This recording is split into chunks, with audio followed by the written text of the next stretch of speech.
There's a moment in Gotham City, quiet, clinical, cold, where a man in a burlap mask leans over a trembling victim and whispers, "What are you most afraid of?" And then he sprays. The mist hits. The pupils dilate. The screams begin. But here's the thing no one tells you. Jonathan Crane isn't just torturing his victims. He's torturing himself. Because fear isn't just a weapon he wields, it's a prison he can never escape. This is the story of a man who turned terror into science, and in doing so, became the most terrified person in the room. We need to talk about this because we live in a world obsessed with control. We medicate anxiety, engineer confidence, swipe away discomfort, but Jonathan Crane, he did the opposite. He dove headfirst into the biology of dread and found something horrifying. That fear isn't just an emotion. It's a chemical reaction you can trigger, manipulate, and trap someone inside. And once you understand that, you realize he's not a supervillain. He's a warning, a cautionary tale about what happens when you try to weaponize the one thing that makes us human, our vulnerability. Let's start with the myth, the legend of Scarecrow. In the comics, in the films, in the animated series, Jonathan Crane is presented as a brilliant psychologist gone rogue, a master manipulator, a genius who cracked the code of human fear and used it to control people. He's theatrical, he's terrifying, he's iconic. The burlap mask, the stitched suit, the eerie voice, it all feels like classic villainy.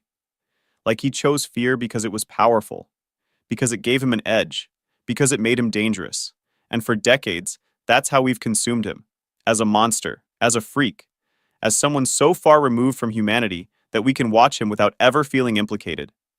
But that version, that's the lie. That's the mask he wears for us, because the truth is so much worse. Jonathan Crane didn't choose fear. Fear chose him. He was raised by a great-grandmother who locked him in a decaying church, surrounded by crows, surrounded by shadows, surrounded by sermons about sin and punishment. He was a child who learned early that the world is not safe, that authority figures don't protect you, they hurt you, that love is conditional, and terror is constant. And so he did what any brilliant, broken mind does. He studied it. He dissected it. He turned his own nightmare into a hypothesis. And here's the sick irony. He became a psychologist not to heal people, but to understand the thing that was killing him from the inside. He wanted to know why his heart raced, why his hands shook, why he couldn't sleep, why he saw threats everywhere. And when he finally figured it out, when he isolated the neurochemical pathways of fear, when he synthesized his toxin, he didn't feel powerful. He felt vindicated, because now everyone else could feel what he'd felt his entire life. But here's where it gets darker. Jonathan Crane's fear toxin isn't magic. It's not supernatural. It's biochemistry. It targets the amygdala, floods the brain with cortisol and adrenaline, hijacks the fight-or-flight response, and forces the victim to hallucinate their worst nightmare. It's elegant. It's precise. It's irreversible in the moment. And that's the trap. Because once you understand fear as a chemical reaction, you strip it of meaning. You reduce love, courage, hope, everything to neurotransmitters.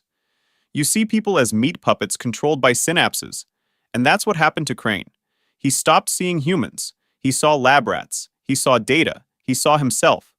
And the more he used the toxin, the more he realized something unforgivable. He was still afraid. Even after mastering fear. Even after becoming it. He was still the scared little boy in the church.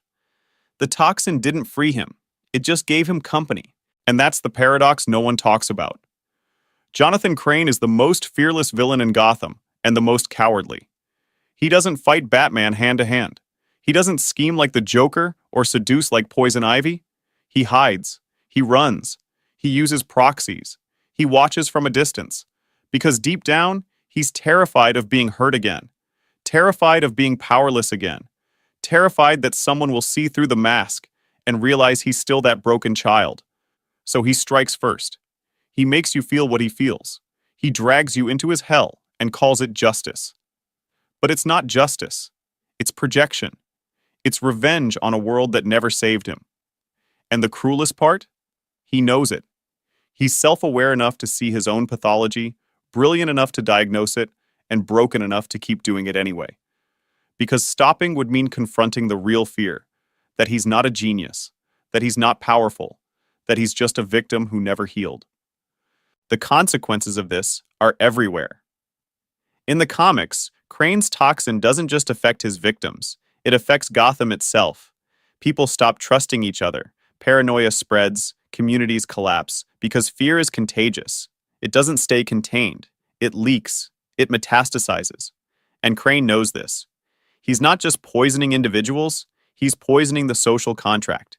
He's proving that civilization is one bad day, one bad dose, one bad moment away from chaos. And he's right. That's the worst part. He's scientifically, objectively right. Because we've seen it. We've seen societies crumble under fear. We've seen democracies turn authoritarian. We've seen neighbors turn on each other. We've seen mass hysteria, moral panics, witch hunts.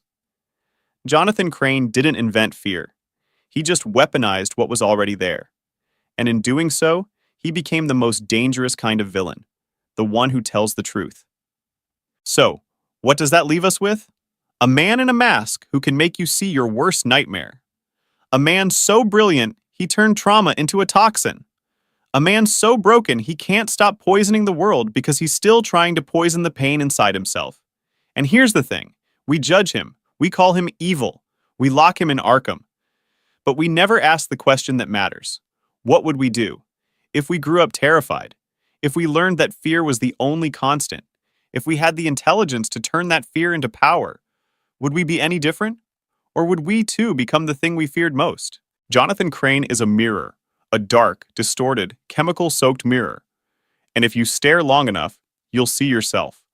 Not the hero, not the victim, but the person who once felt so afraid, so small, so helpless, that you would have done anything to make someone else feel it instead. That's the real horror of Scarecrow. Not the mask, not the toxin, but the recognition.